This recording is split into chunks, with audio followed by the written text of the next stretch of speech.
Hello friends, welcome back to my channel story with Sam. आप सुन रहे हैं मेरे साथ स्टोरी लव राइवल श्रेया और रोहित की नोक-झोंक भरी प्यार भरी कहानी। सो फ्रेंड्स, प्लीज़ मुझे सपोर्ट कीजिए, चैनल को अधिक से अधिक सब्सक्राइब कीजिए जिससे मुझे स्टोरी पोस्ट करने के लिए मोटिवेशन मिलेगा। आइए आगे की स्टोरी स्टार्ट करते हैं। रोहित ने अचानक से आर ज्वेलरी स्टोर में इंस्पेक्शन किया था और उसकी नज़रें ना चाहते हुए भी श्रेया को ही स्टोर में ढूंढ रही थी। फाइनली उसे कॉर्नर पर श्रेया मिल गई थी और कस्टमर से प्यार से बातें करते हुए उसे दिख भी रही थी। अब रोहित ये देखना चाहता था कि श्रेया इस रिंग को बेचने में कामयाब हो पाती है या नहीं। बस उसे यही तो देखना था कि श्रेया ऑर्डिनरी है या एक्स्ट्रा ऑर्डिनरी है। जैसे ही वो लेडी अपनी रिंग को उतार कर रखने लगी, तब सारे जो शॉप असिस्टेंट थे उनने यही सोचा कि अब ये कपल रिंग बाय नहीं करेंगे। पर इसी टाइम श्रेया मुस्कुराई और बोली, मैम, सर आपको बहुत प्यार करते हैं, इसलिए तो उन्होंने आपको रिंग के लिए हाँ कह दिया। लेकिन आप भी सर को बहुत ज़्यादा प्यार करती हैं, इसलिए तो आप उनके पैसे बचाना चाहती हैं और इस रिंग को परचेज़ नहीं कर रही हैं। बट एक्चुअली मैं आपको कहना चाहती हूँ कि ये once in a lifetime opportunity है। पैसे कमाने के मौके तो आपको बहुत सारे मिल जाएंगे, लेकिन जो शादी है वो पूरी लाइफ में एक ही बार होती है और एक ही वेडिंग रिंग होती है।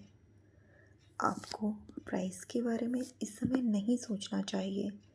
आपको ये देखना चाहिए कि ये मैरिज आपकी लव का और लॉयल्टी का प्रतीक है और आप सही इंसान से मिली हुई हैं, सही इंसान से आप शादी कर रही हैं और ये रिंग आपको उसी ट्रू लव से मिल रही है। यही तो असली शादी के मायने होते हैं। इसलिए आप इस रिंग को एक्सेप्ट कर लीजिए। ये रिंग आप पर बहुत सूट कर रही है। ये केवल दिखावे का प्रतीक नहीं है, ये आपके सच्चे प्यार की निशानी है। श्रेया ने न केवल उनको रिंग खरीदने के लिए कन्विंस किया, बल्कि उसने उस रिंग के पीछे हुई छुपी हुई कहानी, बैकग्राउंड और इस रिंग को कैसे बनाया गया है, ये सब भी उस कपल को एक्सप्लेन किया। श्रेया की प्यारी बातें सुनकर और ज्वेलरी में हेल्प करने के कारण कस्टमर भी थोड़े कन्विंस हो जाते हैं और श्रेया के शब्द उनके दिल को छू जाते हैं और श्रेया अपनी इस कोशिश में सफल भी हो जाती है। और वो लेडी जिसने कुछ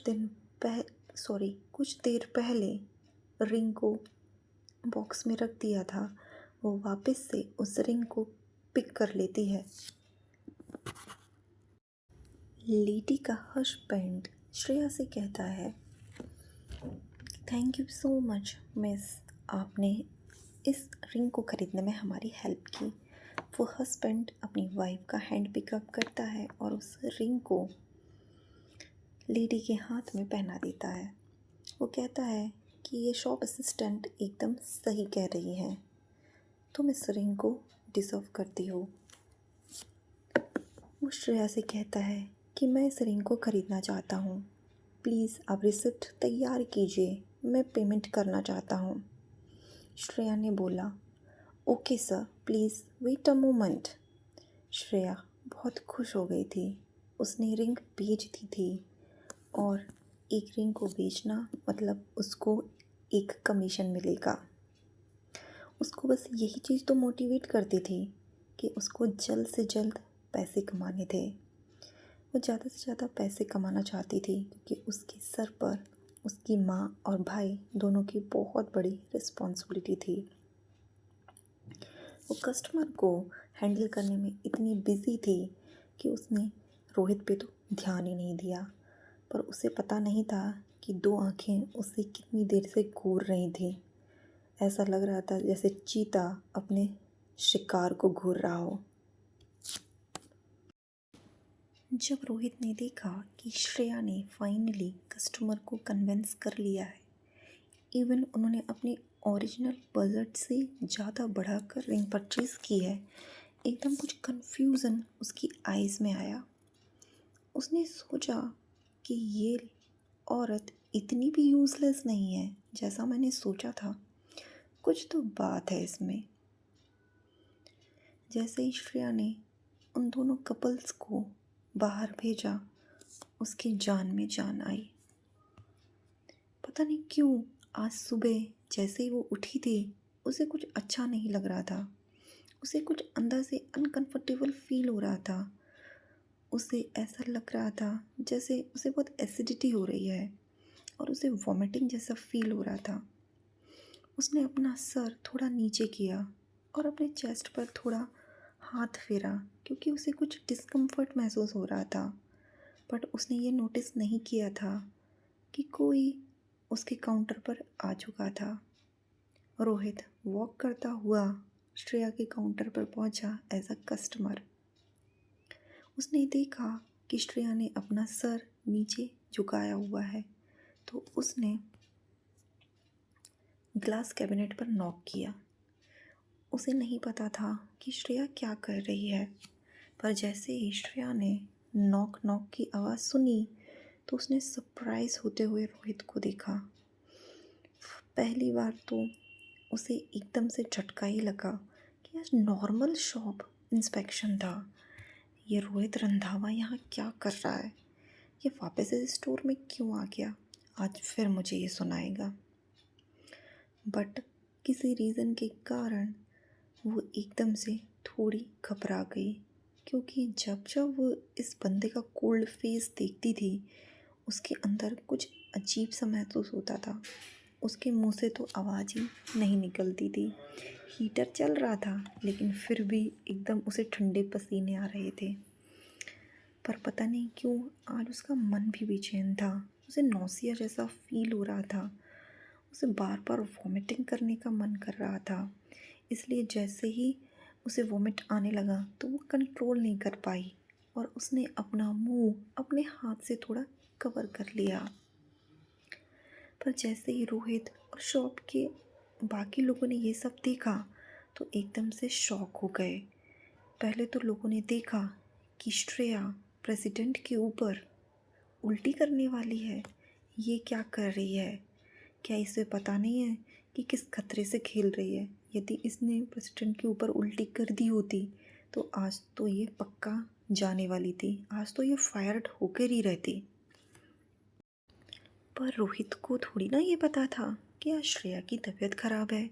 उसे तो लगा कि ज़रूर कुछ गड़बड़ है। उसने सोचा कि ये मेरे ऊपर उल्टी करने के लिए ट्राई कर रही है। क्या मेरा फेस इतना गंदा है जो ये मेरे ऊपर उल्टी करना चाहती है? ऐसा कैसे कर सकती है ये? उसने अपनी कोल्ड वॉइस में श्रेया को ऑर्डर किया, प्लीज़ कम आउट। रोहित का इस टाइप से कोल्ड ऑरा देखकर ही श्रेया नर्वस हो गई। एकदम रोहित की आंखों में खून सवार था। कितनी लड़कियां उसके पीछे पीछे घूमती थी, लेकिन पता नहीं क्यों वो श्रेया के पीछे खिंचा जा रहा था। और ये श्रेया थी जो उसके साथ ऐसा बिहेव कर रही थी। उसने सोचा, क्या मेरा फेस इतना गंदा है जो ये मेरे ऊपर उल्टी करने वाली थी? इस लड़की में इतनी हिम्मत आ कैसे रही है? वो तो कुछ समझ भी नहीं पा रहा था। द ग्रेट रोहित रंधावा इस लड़की का कुछ नहीं कर पा रहा था। वो चाहकर भी कुछ नहीं कर पा रहा था, क्योंकि वो कुछ करना ही नहीं चाहता था। और एक श्रेया थी जो अपनी ही धुन में थी। उसे तो कुछ समझ भी नहीं आ रहा था कि वो आखिर कर क्या रही है। जितने भी फीमेल कलीग हैं वो श्रेया को बड़ी ही आश्चर्य भरी नज़रों से देख रही थी। उसे तो ऐसा लग रहा था जैसे कि श्रेया के अच्छे दिन अब जाने वाले हैं। सब लोग आपस में खुसुर फुसुर करने लगे कि लास्ट टाइम जब प्रेसिडेंट ने हमारी शॉप में विज़िट किया था तो उन्होंने श्रेया को पनिशमेंट दी थी, उसको शॉप से बाहर निकाल दिया था। और आज उसने प्रेसिडेंट के ऊपर वॉमिटिंग करने के लिए ट्राई किया। इतनी बार प्रेसिडेंट को गुस्सा दिलाने के बाद क्या श्रेया को लगता है कि वो इस शॉप में अब टिक पाएगी? श्रेया ने जब रोहित को देखा तो उसने भी बड़ा ही रिग्रेट महसूस किया। वो अपने आप को एक थप्पड़ लगाना चाहती थी। उसने सुना तो वो भी एकदम से सोचने लगी कि सचमुच आज मेरा तो यहाँ पे लास्ट डे होने वाला है। धीरे धीरे वो काउंटर से बाहर निकलने लगी और एकदम छोटे बच्चे की तरह, जिसने कोई गलती करी हो, स्कूल स्टूडेंट की तरह अपना सर झुकाकर रोहित को फॉलो करने लगती है। रोहित जाकर अपनी कार के पास रुक जाता है। लकीली श्रेया भी टाइम पर रुक जाती है, नहीं तो वो वापस से रोहित की पीठ से टकराने वाली थी, क्योंकि उसका ध्यान तो नीचे था, सामने तो वो देख ही नहीं रही थी। अच्छा हुआ बच गई, नहीं तो ऐसा लगता कि आज एक और क्राइम हो जाता उसके हाथ से। उसके सामने खड़ा हुआ आदमी बहुत ही लंबा था और वो पूरा ही श्रेया को कवर किया हुआ था। उसका एकदम कोल्ड ऑरा किसी के भी दिल को छल्ली कर सकता था। उसने गुस्से में श्रेया को पूछा, श्रेया शर्मा, मुझे एक्सप्लेन करो कि अभी तुमने क्या किया। दूसरों की नज़रों में तो ऐसा लग रहा था कि रोहित श्रेया को एक अच्छा खासा लेक्चर सुना रहा है, क्योंकि बाकी सब लोग बहुत दूर से उन दोनों को देख रहे थे। स्टोर में सभी को लग रहा था कि आज श्रेया को अच्छा सबक सीखने के लिए मिलेगा। जो बहुत सारी फीमेल कलीग थी वो श्रेया से थोड़ा जलिस भी हो रही थी, बट वो वेट कर रही थी कि कब प्रेसिडेंट श्रेया को फायर करेंगे। बट श्रेया अपने सर को झुकाकर बार बार अपने शूज़ को ही निहारे जा रही थी। वो आखिर इसको कैसे एक्सप्लेन कर सकती थी? वो क्या ही उनको बताती कि आज उसको ठीक नहीं लग रहा था, आज उसको उल्टी जैसा फील हो रहा था, इसलिए वो उनके ऊपर वॉमिटिंग करने वाली थी। बट रोहित ने देखा कि अभी भी वो अपना सर नीचे किए हुए खड़ी है। इससे उसका गुस्सा और ज़्यादा बढ़ गया। उसने गुस्से में कहा, श्रेया शर्मा, अपना सर ऊपर करो, पीठ स्ट्रेट करो और सीधे मेरी आंखों में आंखें मिलाकर बात करो और आंसर करो कि अभी कुछ देर पहले तुम जो कर रही थी वो क्या था। तुम्हें मेरा फेस पसंद नहीं है क्या? इस फेस पर पूरे देश की लड़कियां मरती हैं और तुम मेरे ऊपर उल्टी करने वाली थी। अब तो श्रेया के पास कोई ऑप्शन था नहीं। उसने अपना सर ऊपर किया। उन दोनों की आंखें आपस में मिली। श्रेया ने एकदम शांत आवाज़ में कहा, I am sorry president mister Randhawa, मेरा आज स्टमक अच्छा फील नहीं कर रहा है, मेरी तबीयत ठीक नहीं है, मेरा पेट ख़राब है, मुझे एसिडिटी हो रही है, सुबह से मुझे अजीब सा लग रहा है, इसलिए शायद मैं आपके ऊपर उल्टी करने वाली थी, लेकिन इसका कोई और इंटेंशन नहीं था, आप मुझे गलत समझ रहे हैं। उसका इस प्रकार का एक्सप्लेनेशन सुनकर रोहित ने बहुत ही धीमी आवाज़ में कहा, ये तुम्हारा एक्सक्यूज़ है। वो मन ही मन मुस्कुराया। उसके दिल में थोड़ी सी चुभन महसूस हुई। उसने सोचा, क्या इसे लगता है कि मैं अंधा हूँ और इतनी आसानी से बेवकूफ़ भी बन सकता हूँ? मैंने इसके प्रति थोड़ा अच्छा व्यवहार किया, दिखाया, इसको फायर नहीं किया, तो ये मुझे वापस से चैलेंज करने लगी है और रोहित रंधावा से झूठ भी बोलने के लिए ट्राई कर रही है। आखिर इतनी हिम्मत इसे आ कैसे रही है? सो फ्रेंड्स, आपको ये स्टोरी कैसी लग रही है? यदि आपको ये स्टोरी पसंद आती है तो प्लीज़ मेरे चैनल को सब्सक्राइब कर लें, वीडियो को लाइक करें, अधिक से अधिक शेयर करें और न्यू वीडियो की इन्फॉर्मेशन के लिए बेल आइकन दबाना मत भूलिए। तो चलिए मिलते हैं नेक्स्ट एपिसोड में और देखते हैं श्रेया और रोहित की ये मुलाकात अब क्या मोड़ लेती है। तब तक के लिए बाय बाय।